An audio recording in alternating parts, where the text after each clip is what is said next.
What's going on, everybody? Aiden from Birds vs. Boys here, coming to you on the night of the first day of the legal tampering period in NFL free agency. And what a day it was if you're an Eagles fan. Big splashes early. Let's get into all of it. I'm sure your group texts were popping off today with everything that happened. And it was an incredible day for the Eagles and an exciting day, too. After a season that ended in just total despair, it was really dreadful. And then losing two legends in the offseason to retirement in this past week, you're kind of down. Morale was down with the team, and I really, really like what they did today with both of the signings that were huge splashes. Let's get into it. I know Bryce Huff chronologically was the first one signed, but we have to start with Saquon Barkley. This is the splashiest signing that they've had in quite some time, considering that A.J. Brown was a trade acquisition, and it's kind of out of character for them to put all of this money and all of this investment into the running back position. They're airing the 2018 showcase game for Saquon Barkley as a rookie against the Eagles on NFL Network right now. The running back for the Eagles that day was Josh Adams, an undrafted rookie from Notre Dame. That's the level of effort and resources they put in the running back position in the past. So this is kind of uncharacteristic for them. They've drafted them in the past in the second round: Miles Sanders, LaShawn McCoy, Brian Westbrook. They've drafted a lot of guys, but going out and signing someone, aside from DeMarco Murray, when have they gone out and really went and got someone? Even DeAndre Swift, they flipped him for a 7th-round pick last year. So this is out of the ordinary, but I kind of love it. In the days leading up to this, I have described Saquon Barkley and bringing in Saquon Barkley kind of like how Barney used to describe the hot and crazy scale in How I Met Your Mother, where he'd say she'd stab me with a fork, but then she'd get a boob job. And it was like, you always have to stay on this level of the hot and crazy scale. To stay above the crazy scale, you have to be this hot. That's kind of how you feel in a really weird way with Saquon Barkley, where it's like, all right, he has this many, cons to him in terms of injury history, the running back position, the amount of money you're giving to a position that can be easily replaced. But at the same time, he's an electrifying dual threat running back that you have. So you look at it. There are red flags and there are some cons. He has ankle problems. This guy sprains his ankle quite a bit. He has had a torn ACL in the past. So he has a significant injury history and injury risk. Also, he's now 27, 28 years old, came into the league as a rookie in 2018. And now you usually don't pay running backs that second contract. You don't want to be the one who, when musical chairs ends and you don't have a seat and you're the one paying the running back. So again, that might be a con. And then also you're giving him $26 million guaranteed to a running back position on a team that has a lot of holes, and you have to throw a lot of money at these holes in order to figure it out, especially on the defensive side where you need help at defensive tackle, defensive edge, which they did address today, linebacker, safety, and probably corner as well. Every position on that defense needs to be addressed. You need money to address all of those things. So now you're giving it to a running back instead. So there are those red flags there. But who cares? Because this team at points last year was so miserable to watch that it's just really nice to have a guy who's electrifying and fun to watch on your team. And listen, I am biased when I say this. I am a classic Central Pennsylvania Eagles fan. This is the Super Bowl to us to have the king of Penn State, Saquon Barkley, coming home to play for your favorite NFL team. This feels like a prophecy fulfilled situation for us. All of us, this is as good as it gets. The half and half shirt that's going to be navy blue Saquon and Kelly green Saquon is going to do numbers at Beaver Stadium this year. It is going to be fantastic. At one point, Saquon Barkley was a picture with our family member on our Christmas card. That's how biased we are and how biased I am when it comes to this player. I recognize all of the risks and they should not be ignored. So I wanted to start with those. But I also love the signing. I am biased. At the same time, I do think there are a lot of pros to him. If you take my biases out of it, that still make this an incredible signing for the Eagles. I think there were details in the running back position last year, whether we like it or not, that did raise some eyebrows and raise some red flags. They clearly did not trust DeAndre Swift the way that we publicly trusted DeAndre Swift. You saw that earlier in the season. Week 1, he had 2 or 3 carries, and Kenny Gainwell got the majority of that. I'm not saying that was right. In fact, that was actually just terrible mismanagement. But there was clearly a trust level that they did not have with Swift. A lot of that, I think, was blitz pickup, things like that, things that Saquon Barkley is better at. This is like when you talk about a 5-tool player in baseball, he can run, he can catch, he's athletic, he can hit, when he gets on base, he steals. Oh, he can play defense. He's a Gold Glover. Everything like that. That's the kind of running back that Saquon Barkley is. And I know a lot of people compared him to Christian McCaffrey. I don't think that there is a necessarily a good comparison to Christian McCaffrey. It's like comparing a quarterback to Patrick Mahomes. They're close, but they're not Mahomes. And I feel that way with McCaffrey. But you see where people get that train of logic from with Saquon. And I like the fact that he can be on the field all 3 downs and help you any way you need to, whether it's explosive runs, whether it's pass catching, or whether it's blitz pickup. And the Eagles just flat out haven't had a running back like that in quite some time. There is a reason that Miles Sanders was backing up Saquon Barkley at Penn State. There is a reason for it, because Saquon is just a better running back than he is. He is a better running back than DeAndre Swift is. All of these guys.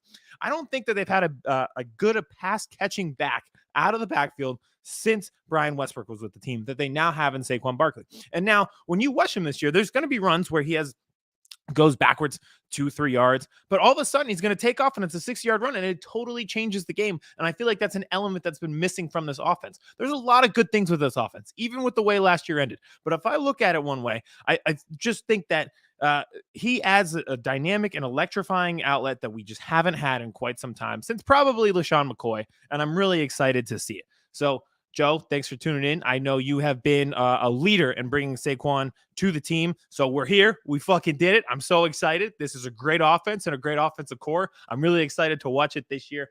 This will be great. I want to talk on the Giants' betrayal for Saquon. And again, I want to just preface this. I'm biased, so if he came to Philadelphia, I'm all for it because it's Pennsylvania homebound and he has that right. This has been spearheaded by Tiki Barber, who's saying if he goes to a rival, this is betrayal and all of these things, and he's a traitor and all of this stuff. I think the easiest thing to do when someone dumps you is immediately just be like, fuck my ex. They weren't loyal. Fuck them. Like, they didn't deserve this, anything like that. Like, they weren't loyal. They're a traitor. As time passes, I think you do that self-reflection where you're like, oh, I now see why they left. I think Giants fans and Tiki Barber need to do that step and start to say to themselves, why is someone like Saquon Barkley leaving? Why are you mad at Saquon Barkley? You should be mad at the front office of your team. You had the chance to sign Saquon Barkley last year. You franchise tagged him and instead gave the extension to a quarterback, which 99% of the NFL community thought would be a bad idea and a guy who would be a bust, who turns out he now is, and you're stuck in that contract. You franchise tag Saquon Barkley. Instead, he becomes a free agent, and the Eagles give him the contract that you could have given him to start last season. So when you get mad at Saquon for leaving, think about why the Giants didn't keep him staying. And on top of that, it's just a terrible mismanagement as a roster as a whole. For his entire career, there's been points where people have thought Saquon may be a bust, aside from the injuries, because of how piss poor the offensive lines have been with the Giants over the years. The Eagles have absolutely utterly dominated this team during Saquon's tenure. They have played in one playoff game that they have won. They've played in 2 total during his career. It is crazy to think about how bad this offense has been and how bad these offensive lines have been. They continually draft resources into this and still screw it up. So he's been behind terrible offensive lines his entire career and playing on a turf that everyone says is dangerous to play on, which the players hate. So you look at it and you think to yourself, he feels spurned because last year he thought he was supposed to get a contract. They franchise tagged him instead. They allowed him to walk. You gave him a hall pass and he didn't come back to your relationship. You can't be mad at that. And on top of that, were you in a healthy relationship with him to begin with? You were not a well-orchestrated offense, and you allocated resources to the wrong people, and it negatively impacted his career. I'm so excited for this experiment that we are going to do, where he gets to run behind a top 5 run offensive line in the league. I believe the Eagles actually finished second this year, and they've been top 5 for the past 3 seasons. Imagine Saquon in his prime behind that. I'm really excited to figure that out and get to see that. I think it's going to be really exciting, but at the same time, if you're a Giants fan, don't be mad at him. Point the finger to your front office and ask, how did we get to this point that he could end up as an Eagle? I think that's the question you should be asking yourself, not why Saquon went to your rival. Now, that's enough for Saquon. I think that I would probably talk about this from now until August, September. I just need him to stay healthy. Stay healthy, wrap those ankles up. This guy sprains his ankles like nobody else. Also, we'll talk about this on our show this week. Kevin and I are going to do a show. He's noticeably absent because obviously the Cowboys did absolutely jack shit today because that's just who they are as a franchise. Penn State, they need to do a documentary on how they ended up with that much talent on their offense and defensive line, and they just like never made it to the college football playoff. It is insane how much talent has come through those doors. And every year they show up to the NFL draft combine and you're like, this guy's an athletic freak. I think Chop Robinson set the record for defensive edge rusher 40 time. I remember Deion Sanders was shocked that Troy Apke, the white safety from Penn State, ran a 4.3. Like they didn't see that one coming. Saquon obviously tests off the charts, squats 650 pounds. They just breed these disgustingly good athletes. Micah Parsons is another one. And it doesn't matter. They just never make the college football playoff. If you go back and watch that Rose Bowl, how did they lose that game? It's just insane. The amount of talent that those Penn State teams had, including Saquon Barkley, and never even made the playoff. I can't believe it. Another comment from Joe. It's not like he was offered a 2-year, $50 million deal from the Giants and decided to walk like Tiki. Exactly. And listen, I know people have been getting all over the Tiki loyalty stuff and how he left and, some of the stuff in his personal life. I'll leave it aside from that. Just look at that franchise as a whole. They are not a well-run franchise. They are not a well-run franchise right now. There's a reason that they have been a bottom dweller in the NFC East. I think Tiki Barber, I know you want to make headlines with the radio show, and if you want to be a hypocrite to do it and say all those things and talk about loyalty, and you know how it's going to end up when you talk about loyalty, considering how your career ended and how your post-career got almost derailed considering the things you're doing off the field, that's fine. But look at the way the team is run right now. It is not a well-run organization. The Commanders at this point, I think, are becoming a better run organization than the New York Giants are, and that really should say something to you. So I'm so excited for Saquon, though. I think it'll be really good. And again, when he gets stuffed for 3 yards behind the line of scrimmage, it's okay. It's going to be okay because it'll go -2, -3, 60. And that's when you take off. And I can't wait to watch it. That first time is going to be great. I'll let you guys know when the Kelly Green Saquon jersey arrives in the mail. It'll be fantastic. On to Bryce Huff. This one's an interesting one. It kind of gets lost because of how electric the name Saquon Barkley is, the ties that he has to Pennsylvania, being from Allentown, going to Whitehall, and then going to Penn State. But Bryce Huff is a really interesting signing because I think we just talked about how with Saquon, it was kind of out of the realm and out of the ordinary for them. This is the type of signing that screams Philadelphia Eagles football because it is an ascending player who is 25 years old, who they are trying to catch in his prime as he ascends into it to get the maximum value out of him. They just did that with Hassan Reddick and Josh Sweat, two guys who are now thinking that they might get traded. So if you remember, Josh Sweat was given a contract extension before he was a starter for the Eagles. There was a point where they didn't think that he could be a starter because of knee issues and play 3 downs and play the majority of the snap count at the defensive edge rusher position. He turned out after that contract extension to be able to do that and produced really well these past few years with double-digit sacks and has been a staple on that defensive line. That was not always the case, and they gave him that contract extension before that was proven. We had seen the signs of life from him, and he was a great find in the 4th round from Florida State. He dropped because of that knee, but they believed in him. They took that gamble, and they gave him that contract extension, and it paid off. Hassan Reddick, who came into the league as an offensive linebacker and then switched to edge rusher with the Panthers. After going to the Panthers, then he ends up with the Eagles, and all of a sudden you're seeing double-digit sacks both years that he is here. He is now in the last year of that contract. So they found him as he was ascending into his prime and in the middle of his prime, really, after coming off the year with the Carolina Panthers. So Bryce Huff seems like that next guy who they are betting on that they are going to maximize his value, turning 25, coming off the season that he had where he was second in the league in rush rate and getting to the quarterback. This just feels like a Philadelphia Eagles signing. This is what they're betting on. They are very good at this too, and you see it with the current edge rushers that they have in Reddick and Sweat, who ironically are now headed out the door. We touched on this with the analogy before, that musical chairs type of thing. They don't want to be stuck with these guys at the end of their careers after their prime. They want to get the guys who are ascending like Huff. So if you get, listen, I don't necessarily and fundamentally agree with trading Hassan Reddick in the last year of his contract, but I see where they are coming from,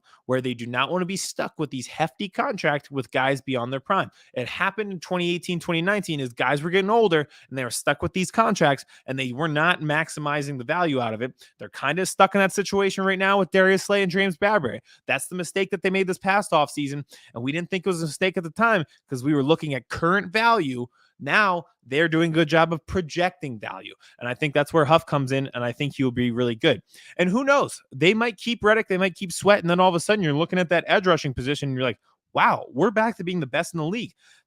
the turnovers and lack thereof this year starts with the lack of pass rush. It really, really fell off, and it fell off in the back half of the year, like everything did with this team. There wasn't a single fucking thing that went right. But edge rusher and getting to the quarterback was so underwhelming that it was almost shocking. There were positions of need and positions of weakness that we thought were going to be positions of weakness, like corner, like linebacker. But to get that lack of production out of the defensive end position was stunning at the back half of the year. If they keep these guys and keep Bryce Huff, you're now looking at Reddick, Sweat, Huff, Nolan Smith, and Brandon Graham back for the swan song. So those 5 guys at that position with Jalen Carter in the middle, all of a sudden you can turn your attention in the draft to getting another defensive tackle, getting a cornerback, and stuff like that. So I'm really excited for this signing as well, because it screams Eagles signing, where as much as I love Saquon, we probably look back in 2-3 years and we're like, Huff was the signing of the offseason. Huff was the guy. He was the right move to make, and he's been a productive member. And in 3 years, when he's on the trading block, we're like, why are they doing this? Like, he's been so good for us these 2 or 3 years. What's going on? Why are they trying to trade him? Think back to what we're doing right now with Sweat and with Reddick and saying, why are they trying to trade these guys? So I know they're kind of on the trading block.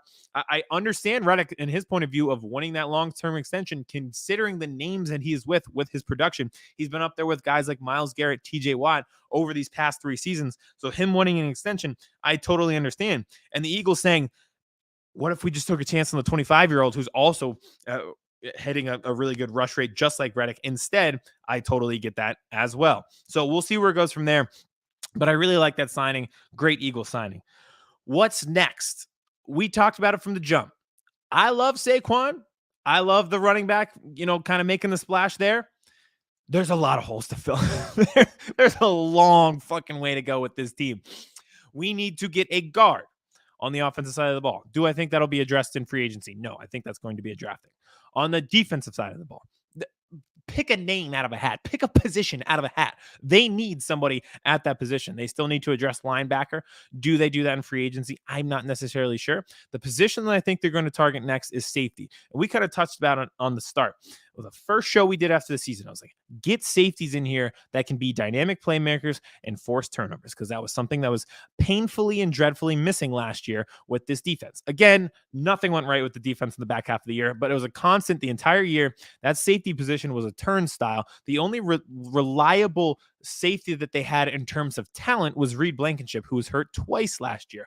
All of a sudden, you kind of need to fill 2, because do you really trust Reed Blankenship to stay healthy? They traded for Kevin Byard. He didn't really do much with the team. They had Justin Evans at one point. He got hurt. He was put on IR. Terrell Edmonds got traded at some point during the season because he wasn't really producing as well. It was a turnstile all year round at that safety position, and they really just didn't get anything out of it. And it was a position, not only did they have not any talent, they didn't have any depth as well.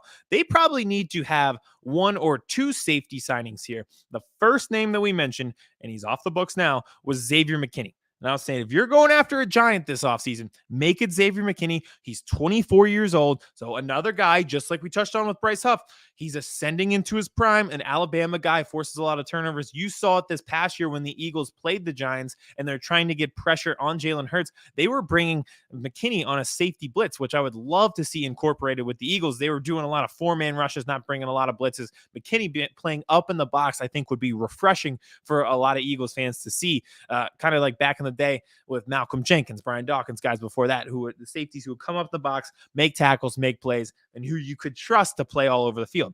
McKinney goes off the board today to the Green Bay Packers, and I get it, probably too steep of a price tag. I think he was $84 million total, is $17 million a year or something like that. So that is a really hefty price tag, and you can understand why. So where do we turn from here? I know people like the safety from Denver because he has a Vic Fangio background, but again, a 30-year-old, it's really tough to sell me right now because I don't think they can get themselves out from underneath the James Bradbury contract. They have Slay as well. So 2 guys in their 30s, and then you add a 3rd guy in their 30s with Reed Blankenship. It just screams like a potential injury risk and putting yourself back into the position and history repeating itself from last year where you are not being able to trust that back half of the secondary. I am all good with the youth movement, playing Kaylee Ringo and playing Eli Ricks and guys like that and drafting another corner. But the guy I would like for them to target at the safety position, and Derek Gunn brought this up tonight, that the Eagles are heavily invested in targeting this person, is a reunion with CJ Gardner-Johnson. I just go back and not only just the value on the field, another guy who can play up in the box, who tackles well, plays all over the field, a ton of interceptions when he was with the Eagles. Let's go back to that clip against the 49ers where there was shit talking with these two teams from last January to when they played in December. 11 months, 11 months of feuding, 11 months of it. And the 49ers came out and walked right through the secondary drills and just completely bitched the Eagles. They looked so soft. That game was over before it started. And it was the first moments where you were like, these boys don't have it. These boys just don't have it. That never happens with CJ Gardner-Johnson on the field. I know he got beat up one time, but he kind of just took the hits. But he's a great trash talker. He hits, he plays hard, he has fire to it. He is going to trash talk no matter what. He is public enemy number one with Deebo Samuel. So bringing in a guy with some fire, with some passion that was totally lacking with a lot of guys who you really you just find them to be soft. Like I think Darius Slay is a really good player, technically sound player. He's so bad at reading the room that I just can't do it anymore. And him being like this friendly guy with 31 other teams, and it's tough to play in front of the Philadelphia fans so that you look good on the podcast with the guy that you're with who used to play for the Eagles and Steven Nelson's. I'm just done with it. Can we just bring in CJ Gardner-Johnson, who knocked the wind out of Isaiah Pacheco in the fourth quarter of a Super Bowl, and bring him back? I think he'll be back because last year it really wasn't the Eagles' fault that he left, because they offered him a short-term deal. He wanted a long-term deal. He didn't get it anywhere else. And then he went to Detroit and tore his pec and was out for most of the season. So it almost backfired on him more. That really wasn't the Eagles' problem at the beginning. Like, they offered him a contract. He denied it. He wanted to see what he could get on the open market so he could get a long-term deal. Then they pivoted to bringing back Darius Slay and James Bradberry. I think this gives them the ability to make amends with him and bring him back. And I think it's much needed at that safety position. And I don't even think they'd be done if they got CJ Gardner-Johnson. I know Jeff Mosher brought this up, but you can't really draft safeties on day 2, day 3 and expect them to play right away. So they kind of have to sign 2 safeties if they want to. And it kind of depends on how much they believe in Reed Blankenship. So if you're looking at a position that they target next, I think it'll absolutely be safety. And I am not shocked at all if we are seeing a reunion with CJ Gardner-Johnson. And I'm really, really excited if that happens. I think if you walk away from this tampering period with Bryce Huff, Saquon Barkley, and CJ Gardner-Johnson heading into the draft with 3 picks in the top 60, I think you're feeling pretty good about where this team is. There's a lot of holes to go, a lot of mock drafts to go to figure out what's going on. But given where we're at, you leave that field in Tampa in January, and I was just in Tampa, and you fly into the airport and you see the stadium and you just like shake your head thinking about how pathetic they looked. You bring in these 3 guys, you bring in 2 coordinators that you can trust, and then you think of the damage that you can do in the draft to really bolster this lineup, and all of a sudden, just when you thought you were out, they bring you back in. So I think the tampering period, if you end with CJ Gardner-Johnson, Bryce Huff, Saquon Barkley, I think you're sitting pretty. I think you're feeling pretty good about where this team at. And I think that you can do some damage in the draft as well. So we'll see where they go from there. We'll be back tomorrow night. Kevin will be with me. Hopefully the Cowboys do anything. They lost a bunch of guys today. Tony Pollard, Tyler Badish, they're both gone. Dorrance Armstrong, gone. And they haven't signed anybody yet. They said they were going to be all in. Of course, the Cowboys aren't, because it's all entertainment. It is all fluff. It is all for show. It is nothing of value. So the Eagles keep bringing people in. I'm really excited with where they're at. We'll be back tomorrow night to address day 2, see what happens, see if CJ Gardner-Johnson is the new safety for the Philadelphia Eagles at that point. And we'll talk some mock drafts as well. Some of the big guys, Daniel Jeremiah just came out with another mock draft of his. Bucky Brooks came out with his version as well. Where do we stand after free agency? Who should the Eagles draft? We'll be back tomorrow night. In the meantime, make sure to subscribe to our podcast on YouTube, Birds vs. Boys. And then also we will be streaming live on Twitter as well at Birds vs. Boys Pod there. So thank you to everybody. I will let you know when the Saquon Kelly green jersey arrives in the mail. I cannot wait. I'm very excited with these signings. Another day for the Eagles fans. Another day for the Eagles group chats. Another day for Howie Roseman. All right. We'll talk to you tomorrow. Day 1 of free agency in the books. Exciting stuff.